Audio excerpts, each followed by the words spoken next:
এই দামি ঘড়িটা আমি আমার ছোট ভাইয়াকে দিব। আমার ছোট ভাইয়া তো অনেক টাকা ইনকাম করে, আর যখন আমার বাড়িতে বেড়াতে আসে আমার জন্য অনেক কিছু নিয়েও আসে। আর এই কম দামি ঘড়িটা আমি বড় ভাইয়াকে দিব। ও তো বেশি টাকা ইনকামও করে না, আর যখন আমার বাড়িতে আসে আমার জন্য তেমন কিছু নিয়েও আসে না। যাই গিয়ে দিয়ে আসি। ভাইয়া এই দেখ, ছোট বোনের জন্যে স্বর্ণের চেন নিয়ে আসছি। বাহ, অনেক ভালো। তুই কি নিয়েছিস? আমি ওর জন্য শুধু দোয়া নিয়ে আসছি। দোয়া ছাড়া আর কি আনবো? কি আনবো? কি ভাই, তুমি ছোট বোনের বাসায় এসছো, খালি হাতে আসছো, তোমার কি লজ্জা করে না? একটু তো লজ্জা হওয়া উচিত।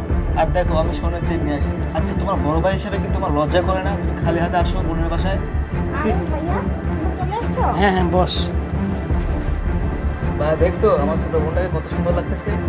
হ্যাঁ, আমাদের বোনটাকে অনেক সুন্দর লাগতেছে। থ্যাংক ইউ ভাইয়া। ছোট ভাইয়া দেখো, তোমার জন্য কত দামি একটা ঘড়ি নিয়ে এসেছি। এটা একটা স্মার্ট ঘড়ি। এটাতে ফোনে কথাও বলা যায়, তারপর আবার ইন্টারনেটও চালানো যায়। বাহ, অনেক সুন্দর তো। এই না বড় ভাইয়া, এটা তোমার জন্য নিয়েছি। আচ্ছা, থ্যাংক ইউ রে। ভাইয়া এবার আমার গিফটটা দাও। এই দেখ, তোর জন্য আমি স্বর্ণের চেন নিয়ে এসেছি।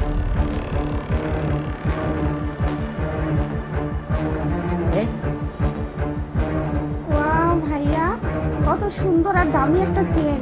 অনেক ভালো লেগেছে, আমার অনেক পছন্দ হয়েছে। থ্যাংক ইউ ভাইয়া। আর বড় ভাইয়া তুমি আমার জন্য কি এনেছো? তোর জন্য আমার এই যে দোয়া, ভালোবাসা, আশীর্বাদ এগুলাই নিয়ে আসছি। আরে রাখো তো ভাইয়া তোমার দোয়া ভালোবাসা। তুমি সবসময় এগুলো কথাই বলো, কখনো তো আমাকে কোনো গিফট দাও না। বছরে একটা মাত্র ঈদ আসে, তুমি কখনোই আমাকে কিছু দাও না। আর ছোট ভাইয়াকে দেখো, প্রতি বছর ঈদে আমাকে কিছু না কিছু উপহার দিবেই। আর এবার তো আমার জন্য স্বর্ণের একটা চেন নিয়ে আসছে।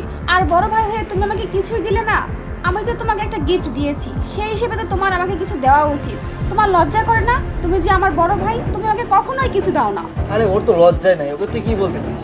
হ্যাঁ ভাইয়া, তুমি ঠিকই বলেছো। এর সাথে তো কথা বলাই উচিত না।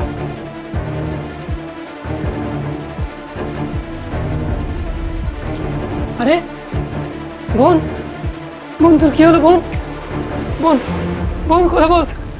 আশিক, আশিক বাইরে তোর গাড়িটা আছে না ভাই? তুই গাড়িটা রেডি কর, আমি বোনটাকে তুলে হসপিটালে নিয়ে যাই। কি বলিস? না না, আমার সময় নেই এখন, আমার কাজ আছে, বাইরে অনেক কাজ আছে, মিটিং আছে। তুই এক কাজ কর, তুই হাসপাতালে নিয়ে যা পরে চিকিৎসা ফিসা কর, আর যত টাকা পয়সা লাগে আমি দিয়ে দেবো, সমস্যা নেই। আয় না না, আশিক আশিক। আরে না না, আমি পারবো না ভাই ভাই ভাই, এখন আমি কি করি? আল্লাহ, আমি হ্যালো হ্যালো ডাক্তার সাহেব, আমি আপনাকে লোকেশনটা পাঠিয়ে দিচ্ছি, আপনি তাড়াতাড়ি আসেন। আমার বোন গুরুতর অসুস্থ স্যার। স্যার একটু তাড়াতাড়ি আসবেন স্যার।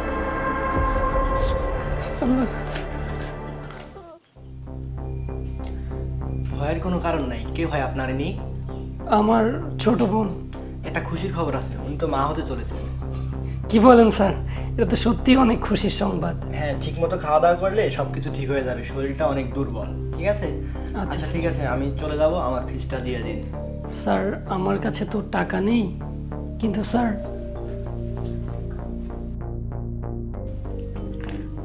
একটা আংটি আছে স্যার, এটা আপনি নিয়ে যান। এই আংটি? আংটি কোথায় পেলেন? আমি কেন আংটি নিব? স্যার এটা আমার বোনকে আমি গিফট দেওয়ার জন্য নিয়ে এসেছিলাম, কিন্তু স্যার আমার কাছে তো এখন টাকা নেই, আপনি এটা রেখে দিন। এই আংটিটা আমার রাখতে হবে না। আপনার কাছে যখন টাকা হবে তখন আমাকে আপনি আমার টাকাটা দিয়ে দিন। আপনার মতো ভাই যেন প্রত্যেকটা ঘরে ঘরে হয়। এরকম ভাগ্যবতী বোন জন্যই আপনার মতো একজন ভাই পাইছে, ঠিক আছে? আমি তাহলে এখন আসি, আপনার বোনকে খেয়াল রাখবেন আপনি। আচ্ছা স্যার, আসসালামু আলাইকুম। ওয়ালাইকুম সালাম। বোন, তুই ঠিক আছিস বোন? হ্যাঁ ভাইয়া, আমি ঠিক আছি। তোর কিংবা আশিকের যদি কোনো কিছু হয়ে যায়, আমার বুকের মধ্যে খচ করে ওঠে, মনে হয় যেন আমারই কিছু হয়েছে। আসলে ছোটবেলা থেকে অনেক যত্ন করে তোদের মানুষ করছি, তো তোদের কিছু হলে সত্যি আমি ঠিক থাকতে পারি না, অনেক কষ্ট হয় বোন। আর শোন, আমি এই যে তোর জন্য একটা আংটি নিয়ে আসছি। কিন্তু ভাইয়া, তখন তো তুমি আমাকে এই আংটিটা দিলে না। আসলে আশিকের এত সুন্দর স্বর্ণের চেনের কাছে আমার এই আংটিটা সত্যি তুচ্ছ ছিল, আর সেজন্য আমি ওর সামনে এটা দিতে চাচ্ছিলাম না। আর তাছাড়াও আমি ভেবেছিলাম যে আমি যাওয়ার আগে তোকে এটা দিয়ে যাব। আর একটা কথা শুনবো, আমি তো বাসায় কৃষি কাজ করি, সেই কাজ করে কত টাকাই বা ইনকাম হয়। এখনকার ঊর্ধ্বগতির বাজারে সংসার চালানোটাই অনেক দায়।